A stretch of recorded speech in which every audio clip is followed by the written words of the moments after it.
Imagine acordar toda manhã sem chefe, sem escritório, sem carteira assinada e, mesmo assim, colocar comida na mesa, pagar o aluguel e ainda guardar algum dinheiro no final do mês. Parece impossível hoje, mas por quase 2 séculos isso foi a realidade de milhões de americanos comuns. Não estamos falando de empreendedores modernos, com laptops em cafeterias chiques. Estamos falando de homens e mulheres que viviam em cidades barulhentas, em fazendas isoladas, em vilarejos sem nome no mapa, e que desenvolveram formas engenhosas, criativas e muitas vezes surpreendentes de ganhar a vida sem depender de um empregador. Antes de existirem empresas multinacionais, antes de existirem departamentos de recursos humanos, antes mesmo de existir o conceito moderno de emprego formal, os americanos sobreviviam através de um sistema paralelo de trocas, serviços e pequenos negócios que hoje praticamente desapareceram da memória coletiva. Você sabia que havia pessoas cuja única função era acordar os trabalhadores de madrugada batendo em suas janelas? Ou que existiam homens que viviam exclusivamente de coletar gordura velha de cozinha? Ou que crianças de 12 anos administravam pequenos impérios de engraxate com clientes fixos e territórios protegidos? Neste vídeo, vamos mergulhar fundo em 20 formas esquecidas que os americanos usavam para ganhar dinheiro sem emprego formal. Cada uma delas revela algo profundo sobre a criatividade humana diante da necessidade. Cada uma delas conta uma história de um tempo em que a sobrevivência exigia inventividade diária. E cada uma delas carrega lições que, de formas surpreendentes, ainda são relevantes para o mundo de hoje. Fique até o final, porque a última lição pode mudar a forma como você enxerga o trabalho e o dinheiro para sempre. A América que você vai conhecer aqui não está nos livros escolares.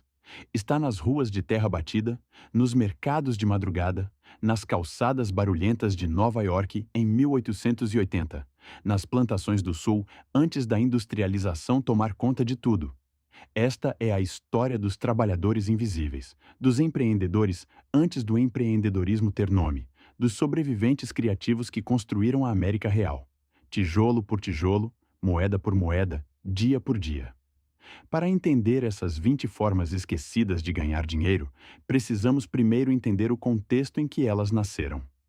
A América rural do século XIX era um lugar radicalmente diferente do que conhecemos hoje. Em 1800, cerca de 94% da população americana vivia fora das cidades. Não existiam supermercados, não existiam bancos acessíveis ao trabalhador comum, não existia seguro-desemprego, não existia previdência social. Cada família, cada indivíduo precisava criar seu próprio sistema de sobrevivência. A economia rural americana funcionava em grande parte através de trocas diretas. Um fazendeiro que produzia milho podia trocar parte de sua colheita por serviços de carpintaria. Uma mulher que sabia costurar podia trocar vestidos por mantimentos. Essa economia de troca criou um ecossistema rico e complexo de pequenas especializações, onde cada habilidade tinha valor e cada pessoa encontrava uma forma de monetizar o que sabia fazer. O primeiro grande grupo de trabalhadores informais rurais eram os chamados itinerant farmers, ou fazendeiros itinerantes. Esses homens não tinham terra própria. Eles viajavam de fazenda em fazenda durante as temporadas de plantio e colheita, oferecendo mão de obra temporária em troca de comida, abrigo e uma pequena remuneração em dinheiro ou espécie. Durante os meses de inverno, esses mesmos homens se transformavam em outras coisas: consertadores de ferramentas, vendedores ambulantes, coletores de peles de animais para revenda. A segunda forma esquecida era a coleta e venda de ervas medicinais silvestres. Antes da medicina industrial, toda a comunidade rural dependia de plantas curandeiras. Homens e mulheres conhecidos como herb gatherers percorriam florestas e campos coletando raízes de ginseng selvagem, cascas de cerejeira negra, folhas de sálvia e dezenas de outras plantas com propriedades medicinais reconhecidas na época. O ginseng americano selvagem era especialmente valioso porque era exportado para a China, onde tinha demanda enorme.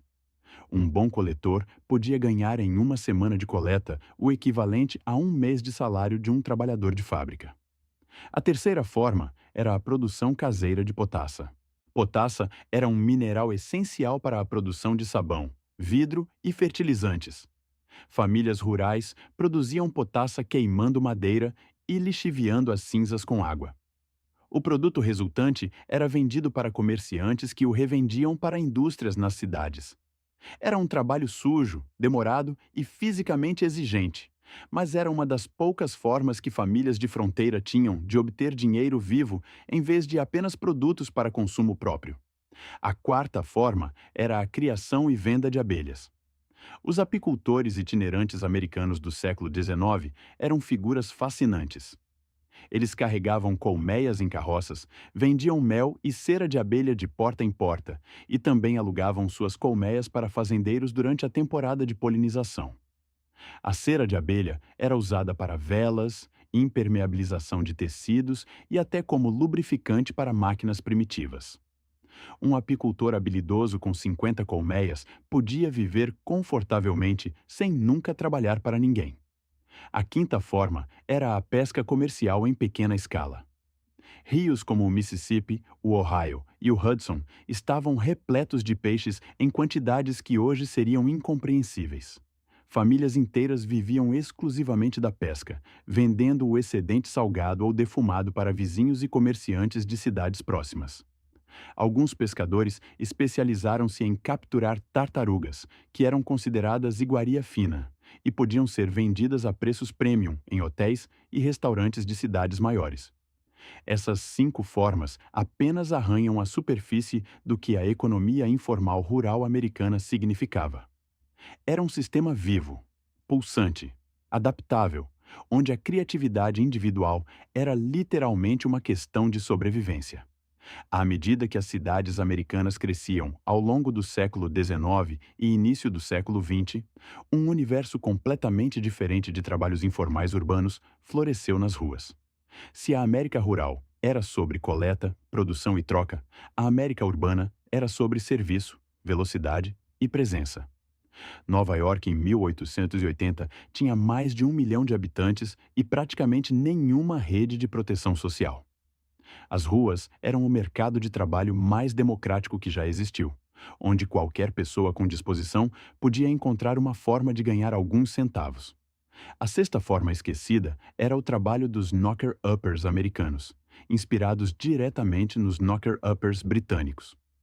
Antes dos despertadores serem acessíveis ao trabalhador comum, havia homens e mulheres cujo único trabalho era acordar outras pessoas. Eles acordavam às 3 ou 4 da manhã. Percorriam suas rotas estabelecidas e batiam nas janelas dos clientes com longos bastões de bambu ou atiravam pedrinhas até que a pessoa acordasse e confirmasse que estava de pé. Cobravam semanalmente por esse serviço. Em cidades industriais como Pittsburgh e Chicago, onde os turnos de fábrica começavam às 5 da manhã, esse serviço era literalmente indispensável. Um bom knocker-upper, com 60 clientes fixos, podia viver razoavelmente bem, sem jamais precisar trabalhar em uma fábrica. A sétima forma era o negócio dos engraxates, mas não da forma simplificada que imaginamos hoje. Os engraxates americanos do início do século XX eram pequenos empresários sofisticados. Muitos deles, especialmente nas grandes cidades do Nordeste, tinham territórios definidos com fronteiras respeitadas como se fossem contratos legais. Cobravam taxas diferenciadas por clientes regulares versus ocasionais. Os mais bem-sucedidos subcontratavam meninos mais novos para trabalhar em seus territórios, enquanto eles mesmos administravam múltiplos pontos. Estudos históricos estimam que um engraxate experiente em Manhattan, por volta de 1910, ganhava mais por hora do que muitos trabalhadores de fábrica. A oitava forma era a venda de jornais por crianças e jovens, os chamados newsies, que se tornaram famosos por uma greve histórica em 1899. Mas além da simples venda de jornais, os newsies mais espertos desenvolveram estratégias de negócio surpreendentemente sofisticadas. Eles compravam jornais antecipadamente e os revendiam com markup. Os mais velhos tinham pontos fixos com clientela fidelizada que pagava a assinatura semanal. Alguns diversificaram para a venda de revistas, folhetos de eventos e até apostas informais em resultados esportivos. A nona forma era o trabalho dos ice harvesters, ou colhedores de gelo. Antes da refrigeração elétrica, o gelo natural era um produto extremamente valioso. No inverno, equipes de trabalhadores cortavam blocos de gelo de lagos e rios congelados e os armazenavam em grandes depósitos isolados com serragem. Esse gelo era vendido ao longo do ano para hotéis, açougues, cervejarias e famílias abastadas. O negócio de gelo era uma das maiores indústrias informais da América pré-industrial, movimentando o equivalente a bilhões de dólares atuais. Um trabalhador habilidoso no corte de gelo podia ganhar em 2 meses de inverno o suficiente para viver o resto do ano. A 10ª forma era a dos street sweepers contratados. Antes das prefeituras organizarem serviços de limpeza pública, a limpeza das ruas era um negócio privado. Homens compravam o direito de limpar determinadas ruas ou blocos e monetizavam o trabalho de 2 formas: cobrando dos comerciantes locais por manter a frente de seus estabelecimentos limpa e vendendo o material coletado, que incluía esterco de cavalo usado como fertilizante, papel para reciclagem e metais encontrados no lixo. Os Rag and Bone Men, como eram conhecidos os coletores de materiais recicláveis, eram figuras onipresentes nas cidades americanas e podiam ganhar muito dinheiro vendendo materiais que outros descartavam. A 11ª forma era a dos Penny Arcade Operators, donos de arcades de 1 centavo. Antes dos cinemas dominarem o entretenimento popular, pequenos empresários montavam arcades com máquinas de visualização de fotos em movimento, jogos mecânicos simples e atrações de curiosidades. Com um investimento inicial em 3 ou 4 máquinas, um operador podia montar um negócio em um porão ou loja pequena e viver confortavelmente dos centavos que cada visitante depositava. Cada um desses ofícios urbanos representa uma lição sobre como a necessidade transforma qualquer habilidade ou recurso em oportunidade de renda. Além dos ofícios individuais de rua, a América pré-industrial também abrigava uma série de negócios informais de maior escala, operados por famílias ou pequenos grupos, que praticamente desapareceram sem deixar rastro na memória popular. Esses negócios eram sofisticados para sua época, envolviam cadeia de fornecimento, clientes regulares e estratégias de preço que rivalizavam com qualquer empresa formal de hoje. A 12ª forma era o negócio dos daguerreotipistas itinerantes.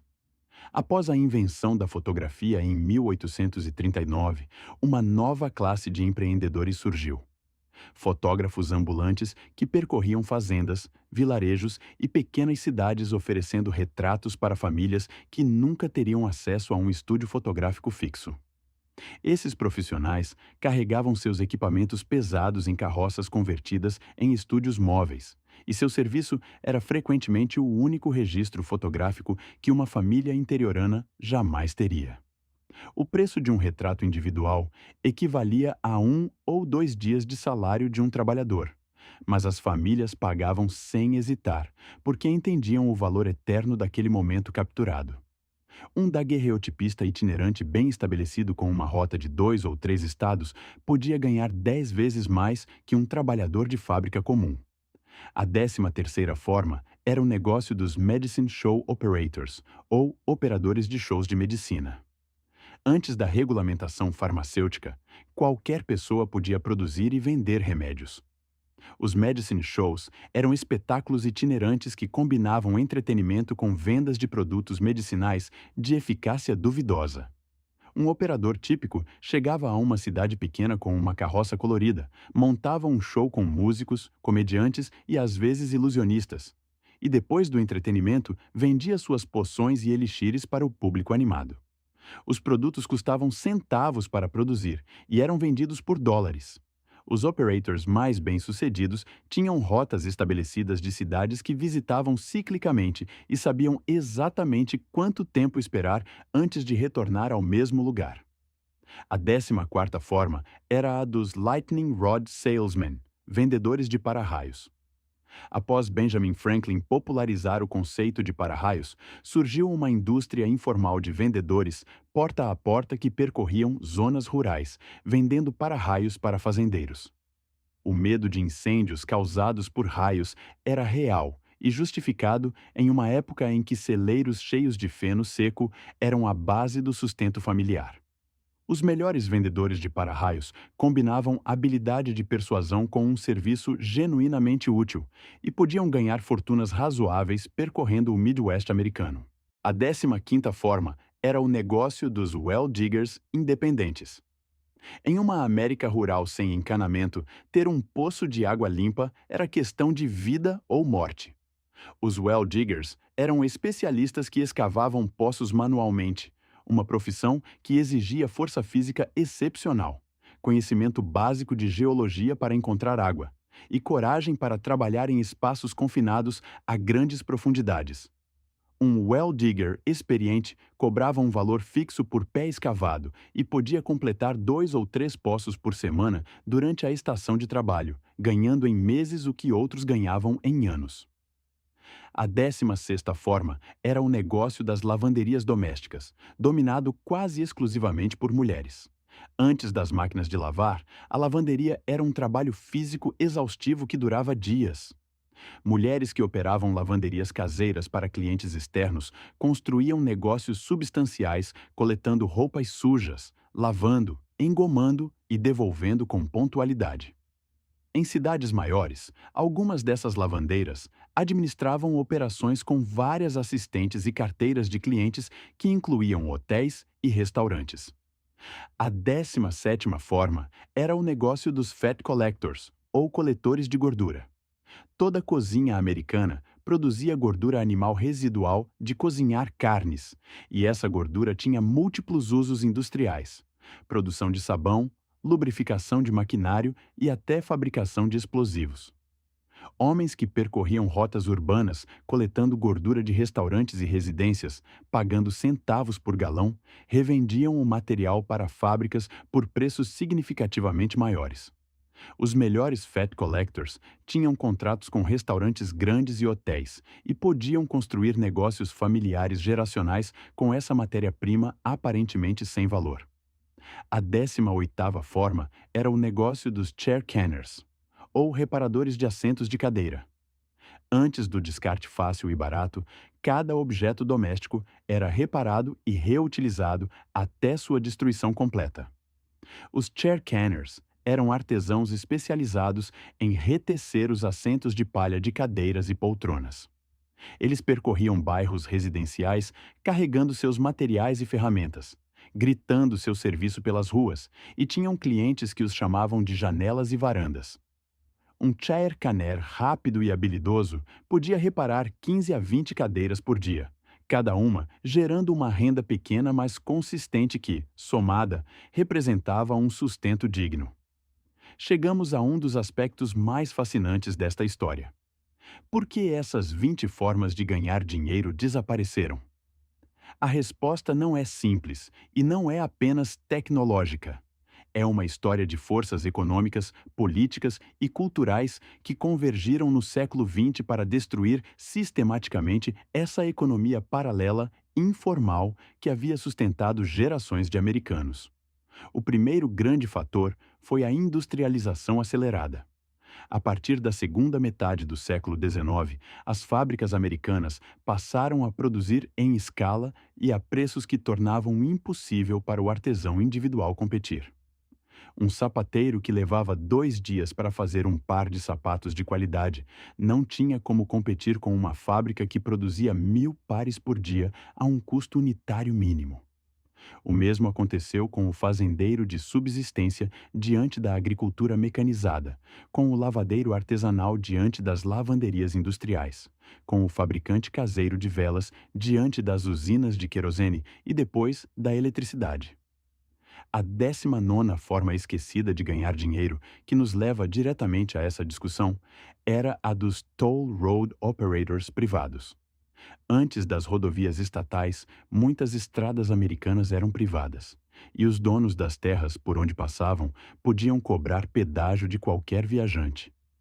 Isso criou uma classe de pequenos empreendedores que investiam em melhorias em estradas, construíam pontes e cobravam pelo acesso.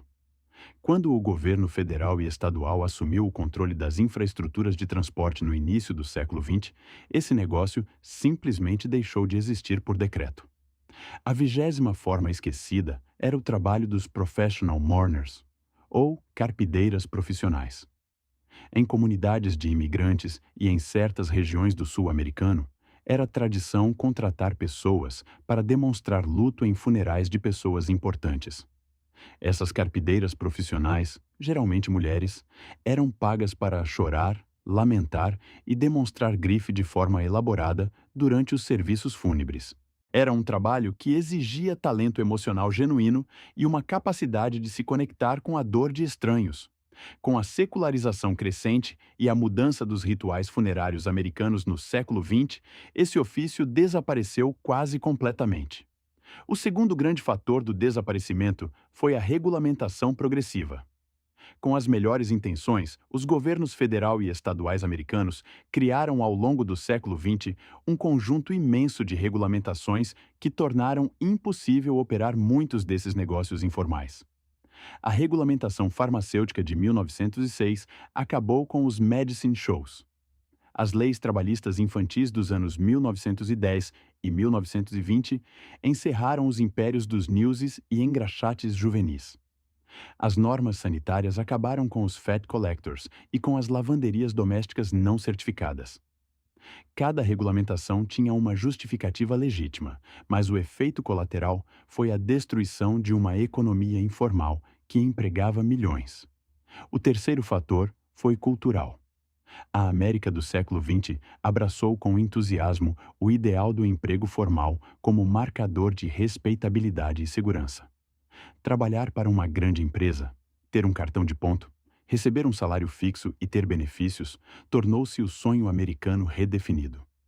O trabalhador informal, o ambulante, o biscateiro criativo passou a ser visto não como um empreendedor corajoso, mas como alguém que não conseguiu se inserir na economia formal. Essa mudança cultural foi tão poderosa que as próprias pessoas que praticavam esses ofícios passaram a incentivar seus filhos a buscar empregos formais em vez de continuar as tradições familiares. O quarto fator foi a urbanização acelerada e a padronização do consumo. Quando metade da América se mudou para as cidades em poucas décadas, o tecido social que sustentava muitos desses negócios informais se desfez. A economia informal funcionava em comunidades estáveis, onde todos se conheciam, onde a reputação era moeda, onde contratos verbais eram honrados por décadas. Nas cidades anônimas do século XX, esse tecido de confiança simplesmente não existia. E, finalmente, a televisão e o consumismo de massa criaram novos padrões de necessidade e entretenimento que tornaram obsoletos serviços que haviam sido indispensáveis por gerações. Quem precisava de um medicine show com músicos e malabaristas quando havia cinema em cada esquina? Quem precisava de um chair canner quando cadeiras novas custavam menos do que o reparo? A economia do descarte substituiu a economia do conserto e do remendo. E com ela, dezenas de profissões desapareceram para sempre. Chegamos ao momento mais importante deste vídeo. Você assistiu à história de 20 formas esquecidas que os americanos usavam para ganhar dinheiro sem emprego formal. Mas o que tudo isso significa para você hoje, em um mundo radicalmente diferente e, ao mesmo tempo, estranhamente parecido com a América do século XIX? A primeira lição é que a economia informal sempre existiu, existe agora e sempre existirá. Hoje, assim como em 1880, existem mercados invisíveis, necessidades não atendidas e espaços onde a criatividade individual pode ser monetizada. O knocker-upper foi substituído pelo desenvolvedor de aplicativos de alarme personalizado. O daguerreotipista itinerante foi substituído pelo fotógrafo freelancer que percorre cidades fazendo ensaios familiares. O fat collector foi substituído pelo empreendedor de reciclagem e descarte consciente. A forma muda, mas a estrutura da oportunidade permanece idêntica. A segunda lição é sobre o valor da especialização acessível. Nenhum dos 20 ofícios que vimos exigia diploma universitário ou capital inicial grande. O que cada um deles exigia era uma habilidade específica, desenvolvida com dedicação, aplicada consistentemente em um nicho de mercado bem definido.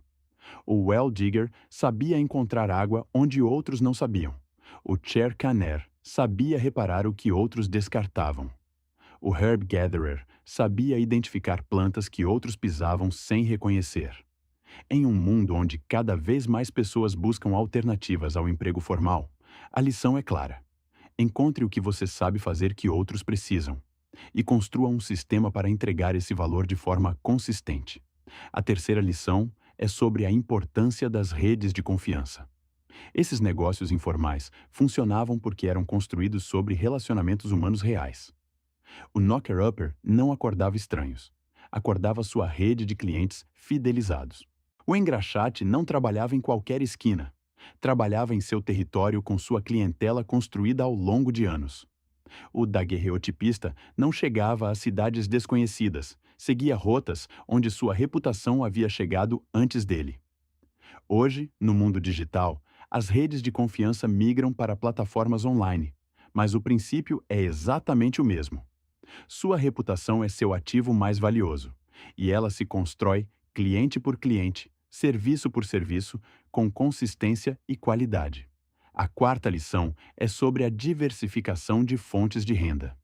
Se você observar com atenção, perceberá que os trabalhadores informais americanos mais bem-sucedidos raramente dependiam de uma única fonte de renda.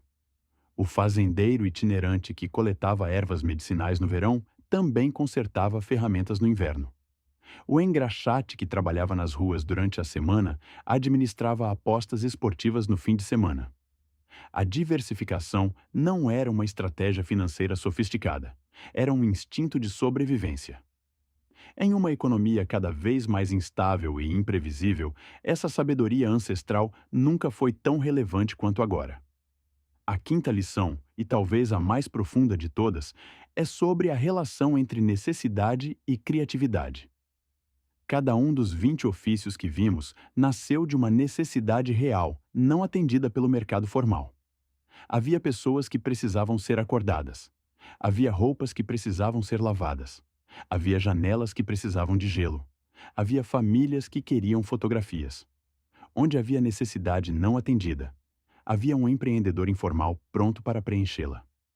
Hoje, vivemos em um momento histórico extraordinário.